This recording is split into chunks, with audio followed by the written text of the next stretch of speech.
প্রথম কিন্তু উনি একজন নেতার মুখ থেকে, বাংলাদেশের নেতার মুখ থেকে বেরিয়ে আসলো যে ইউকের সাথে আমাদের এই কারণে, এই বিচারটার কারণে ইউকের সাথে আমাদের কূটনৈতিক সম্পর্কের অবনতি ঘটেছে এবং ঘটেছে।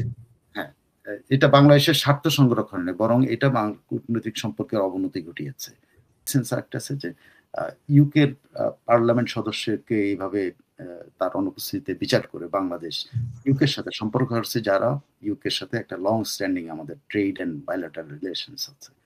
টিউলিপ সিদ্দিকী নিয়ে আছে, টিউলিপ সিদ্দিকী নিয়ে উনি সরাসরি বলছেন যে এটা আর কিছু না, এই যেটা যে কনভিকশনটা দেওয়া হচ্ছে একজন ব্রিটিশ ল মেকার, এটা এবং ডিউ প্রসেস যে ফলো করে না, একটা ইন্টারন্যাশনাল ব্যক্তিত্বরা ইন্টারন্যাশনালি মানে খ্যাতনামা আইনজীবীরা পর্যন্ত এটা তুলে ধরেছে। সো এই জিনিসটা যদি এক্সট্রিমিস্ট এবং অপরচুনিস্টরা যদি এগুলো করতে থাকে তাহলে মানে এইটা খুবই খারাপ একটা দৃষ্টান্ত হয়ে আছে। তারপরে বাংলাদেশের অর্থনৈতিক ইয়ে সম্পর্কে উনি বলেছেন যে লং টার্ম ফান্ডামেন্টালস যতই শক্ত থাকুক না কেন, শর্ট টার্ম টার্মোয়েল যদি এইভাবে শর্ট টার্ম টার্মোয়েল বাংলাদেশের গ্রোথকে কিন্তু আঘাত করেছে এবং বাংলাদেশে বিনিয়োগের ব্যাপারে ইনভেস্টরদের কনফিডেন্স কমে গেছে, বাংলাদেশের রিজার্ভ কমে গেছে। সো এটা হলো even my harshest critics would agree that we spearheaded an economic miracle in Bangladesh. আমার খুবই সবচেয়ে বেশি আমার সবচেয়ে বড় সমালোচকও বলবেন যে আমরা বাংলাদেশে একটা অর্থনৈতিক মিরাকল, মানে অর্থনৈতিক উন্নয়নের দিকে একটা মিরাকল তৈরি করতে পেরেছিলাম। আমি সেটার জন্য খুব প্রাউড ফিল করি। এখন যেভাবে আসছে, যেভাবে ইনফ্লেশন বেড়ে যাচ্ছে, যেভাবে গ্রোথ স্লো হয়ে যাচ্ছে, দেশটা একটা দুর্বল অর্থনীতির দেশে পরিণত হচ্ছে। তারপরে পাকিস্তান নিয়ে উনি যেটা বলছেন যে পাকিস্তান যে বাংলাদেশের বিভিন্ন ইনস্টিটিউশন, পাকিস্তানের ইনভলভমেন্ট, তার চলে যাওয়ার পরে যে ইনভলভমেন্ট দেখা যাচ্ছে, এটা নিয়ে উনি বলছে যে উনি পাকিস্তানের সাথে একটি সুন্দর সম্পর্কের পক্ষে, কনস্ট্রাকটিভ গঠনমূলক ইয়ের পক্ষে, এবং সেটা হতে হবে খুব মেজার, মানে হিসাব নিকেশ করে এবং ব্যালেন্স হইতে হবে। বাট এই আনইলেক্টেড গভর্নমেন্ট যেটা এখন হেড করতেছে, এটা টোটালি আমাদের এই নীতিটাকে ডিসরিগার্ড করে পাকিস্তানের সাথে অতিরিক্ত মাখামাখিতে গেছে। আর উনি যেটা আরেকটা বলছেন যে Bangladesh must guard its sovereignty and remember its integral role in the region to ensure continued stability. বাংলাদেশের উচিত এই অঞ্চলে বাংলাদেশ স্থিতিশীলতার জন্য যে ভূমিকা রাখে সেইটা বাংলাদেশে মনে রাখা উচিত এবং বাংলাদেশের স্বাধীনতাকে গার্ড দেওয়া উচিত, মানে এই বিষয়টা রক্ষা করার জন্য কাজ করছে। এবং উনি ফরেন হ্যান্ডের যে রিউমারের কথা যে বলা হচ্ছে, উনি বলছেন যে উনি বলছেন যে বাংলাদেশে যে তাকে ক্ষমতাচ্যুত করার জন্য যে ফরেন হ্যান্ডের যে ইনভলভমেন্টের কথা যেটা বলা হয়, উনি বলছেন যে যুক্তরাষ্ট্র এটা পাবলিকলি যেহেতু ডিনাই করছে, সো আমার কাছে এখন ডেফিনেটিভ আর অন্য কোনো প্রুফ নেই, কোনো ইয়ে নাই যে আমি কারো বিরুদ্ধে এখন কিছু বলবো। ওনার বক্তব্য হলো the United States has publicly denied involvement and so far no definitive proof has been presented in the public domain that contradicts this. So এটা ভুল প্রমাণিত করে এরকম এখন পর্যন্ত তার কাছে উনি যেটা বলছেন, accusation without evidence is distracting from real work of restoring stability, accountability and national unity. তো উনি বুঝে যাচ্ছে যে উনি একটা রিকনসিলেশন স্টেটসের সাথে একটা রিকনসিলেশনারি মোডে আছেন। এখন টিউলিপের ব্যাপারে উনি যে একটু বিস্তারিত বলছেন সেটা আমি একটু মনে হয় প্লিজ বলতে পারি, কারণ টিউলিপের ব্যাপারটা হলো এটা ওনাকে জিজ্ঞেস করা হয়েছিল যে Younis UK lawmaker Tulip Siddiq was sentenced in absentia in Landale case. Your reaction? উনি উত্তর দিয়েছেন, মানে এটা জমি সংক্রান্ত মামলায় তাকে অনুপস্থিতিতে শাস্তি দেওয়া হয়েছে, তো এটা ব্যাপারে আপনি প্রতিক্রিয়া কি?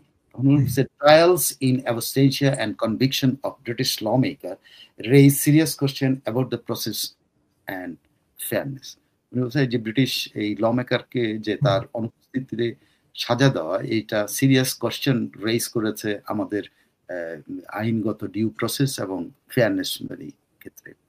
My family members have always denied wrong doing. আমার পরিবার সবসময় কোনো রং ডুইং, কোনো ভুল প্রসেসের বা ভুল করার কথা অস্বীকার I believe justice must be open, transparent and consistent with international standards. আন্তর্জাতিক স্ট্যান্ডার্ড অনুযায়ী এই জাস্টিসটা উন্মুক্ত থাকা উচিত এবং স্বচ্ছতার সাথে হওয়া উচিত এবং এটা মানে মানে স্বচ্ছতা এবং আন্তর্জাতিক স্ট্যান্ডার্ড যেন মেনটেন করে। ইউনুস উনি বলছেন Yunus is using this প্রসিকিউশনস as a smoke screen to distract attention from his own governance failings and to suppress a political party that was elected 9 times in the যে দলটি বাংলাদেশের ৯ বার নির্বাচিত হয়ে সরকার চালিয়েছে যে সেই দলটাকে সাপ্রেস করার জন্য দমন করার জন্য ইউনুস এগুলোকে ডিস্ট্রাকশন এর স্মোক স্ক্রিন ধোঁয়া হিসাবে ব্যবহার করছে এবং ইউনুস পাবলিকের যে অ্যাটেনশনটাকে এটা তার ব্যর্থতাটাকে ঢাকার জন্য সে এই কাজগুলো করতেছে। This verdict serves only the political interest of Yunus and his ragtag coalition of extremists and opportunists. তার এই বিচারের রায়টা শুধুমাত্র তার রাজনৈতিক স্বার্থ সংরক্ষণ করে এবং তার যে সঙ্গী তার কোয়ালিশন তার সঙ্গী সাথীদের যে জঙ্গি এবং সুবিধাবাদী সঙ্গী সাথীদের এই স্বার্থ সংরক্ষিত করে। এই ছিল মোদ্দা কথা মোটামুটি এটা। তিনি যেটা আরেকটু বলি ইট সার্টেনলি উনি মনে করেন it certainly does not serve Bangladesh interest not least because it worsen our diplomatic relations with UK. উনি কিন্তু প্রথম কিন্তু উনি একজন নেতার মুখ থেকে বাংলাদেশের নেতার মুখ থেকে বেরিয়ে আসলো যে ভারত ইউকের সাথে আমাদের এই কারণে এই বিচারটার কারণে ইউকের সাথে আমাদের কূটনৈতিক সম্পর্কের অবনতি ঘটেছে এবং ঘটেছে। হ্যাঁ, এটা বাংলাদেশের স্বার্থ সংরক্ষণে বরং এটা কূটনৈতিক সম্পর্কের অবনতি ঘটিয়েছে এবং উনি ইউকে এক বাংলাদেশের একটি বড় ট্রেডিং এবং ডেভেলপমেন্ট পার্টনার বলেছেন এবং কিন্তু তারপরে এই the way these proceedings have been handled has damaged confidence in Bangladesh and will draw concern from the international community. তিনি যেটা বলছেন যে এই রায়ের বিচার প্রক্রিয়ার কারণে বাংলাদেশের যে প্রতি মানুষ যে আস্থা সে আস্থার জায়গাটা ক্ষতিগ্রস্ত হয়েছে, ড্যামেজড হয়েছে। উদ্বেগও এখানে আন্তর্জাতিক কমিউনিটি ইগনোর করেছে বলে তার ধারণা। এই আরেকটা গুরুত্বপূর্ণ যেটা আপনাকে বলছি সেটা হলো ব্রিটেনের সাথে সম্পর্ক যে অবনতি হয়েছে। এটা এতদিন এগুলো কথার কথা ছিল কিন্তু এখন দেখেন হর্সেস মাউথ থেকে আস্তে আস্তে যে এটা বাংলাদেশের সাথে ব্রিটেনের সম্পর্ক খারাপ হয়ে গেছে। একেবারে এই যে ব্রিটেনের সম্পর্ক বিশেষ করে টিউলিপ সিদ্দিকীকে একটি জমির মামলায় তার অনুপস্থিতিতে রায় দিয়ে তাকে কনভিক্ট করা এবং এই যে সম্পর্কের অবনতি হলো এই জায়গা থেকে উত্তরণের কোনো উপায় কিছু বললেন কিনা, কিভাবে এটা উত্তরণ বা এই সরকারে কোনো এখানে ফর্মুলা দেন নাই, এখানে কোনো ফর্মুলা দেন নাই। না, ফর্মুলা একটাই, উনি বলছেন যে ডিউ প্রসেস হতে হবে, এটা ক্যাঙ্গারু কোর্ট বলেছেন। উনি বলেন নাই যে এটা কিভাবে, উনি বলছেন আন্তর্জাতিক মানসম্পন্ন হইতে হবে। সেন্সার একটা আছে যে ইউকের পার্লামেন্ট সদস্যকে এইভাবে তার অনুপস্থিতিতে বিচার করে বাংলাদেশ ইউকের সাথে সম্পর্ক হচ্ছে, যারা ইউকের সাথে একটা লং স্ট্যান্ডিং আমাদের ট্রেড এন্ড বাইলেটারাল রিলেশনস আছে। এই কয়েকটা জিনিস উনি আমার মনে হয় 71 এর যুদ্ধ থেকেই তো ইউকের সাথে বাংলাদেশের সম্পর্কটা ওটাই। বাংলাদেশের স্বাধীনতা যুদ্ধে লন্ডন ছিল একটা অন্যতম কেন্দ্র যেখান থেকে বাংলাদেশের স্বাধীনতা যুদ্ধ নিয়ে প্রচারণা, বাঙালিরা প্রচারণা থেকে শুরু করে ইউকে গভর্নমেন্ট এইগুলো তো বলা অপেক্ষা রাখে না। আপনি জানেন যে বঙ্গবন্ধু মুক্তি পেয়ে প্রথম কিন্তু লন্ডনে গিয়েছে এবং ওনাকে রাজকীয় ইয়েতে, এখন আমরা খালি এয়ার অ্যাম্বুলেন্স নিয়ে কথা বলি তাই না, ওনাকে রাজকীয় প্লেনে করে নিয়ে গেছে বাংলাদেশে ফেরত পাঠানো হয়েছে। তো এগুলো তো ইতিহাস। এখন বাংলাদেশের মানুষ এখন যারা ক্ষমতা আছে তারা সেই ইতিহাস সম্পর্কে আদৌ চিন্তা করে কিনা, মনে করে কিনা। আর এই ইউকের সাথে সম্পর্ক খারাপ হয়ে গেলে যে এইটা পুরো ইউরোপের সাথে সম্পর্ক খারাপ, একটা উদাহরণ আমি আপনাকে দিই। সেই উদাহরণটা আপনি খেয়াল করে দেখেন যে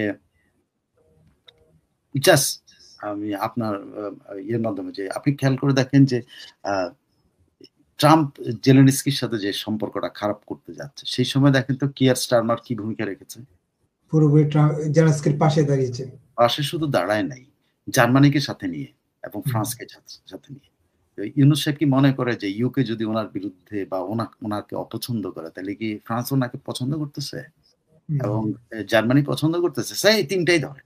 এখন পৃথিবীর তিনটা পরাশক্তি এবং তিনটা অর্থনৈতিক শক্তি, এই তিনটা অর্থনৈতিক শক্তি যদি আপনাকে মানে নো বলে, আপনি কল্পনা করতে পারেন যে আমাদের ইউরোপে যে বাজার যে সেই বাজারে যদি ইউরোপিয়ান ইউনিয়ন যদি সামান্য এদিক সেদিক করে এদের ইঙ্গিতে, কিয়ার স্টারমার ট্রুলি লিড করতেছে এখন এখন মাঝখানে মনে হচ্ছিল যে ম্যাক্রো লিড করতেছে ইউরোপিয়ান ইউনিয়নকে, কিন্তু এখন ট্রুলি যেটা দেখা যাচ্ছে যে ইউরোপকে, ইউনিয়নকে না, ইউরোপকে ট্রুলি লিড করতেছে হলো কিয়ার স্টারমার, আর ইউরোপিয়ান ইউনিয়নকে লিড করতেছে হলো এই ম্যাক্রো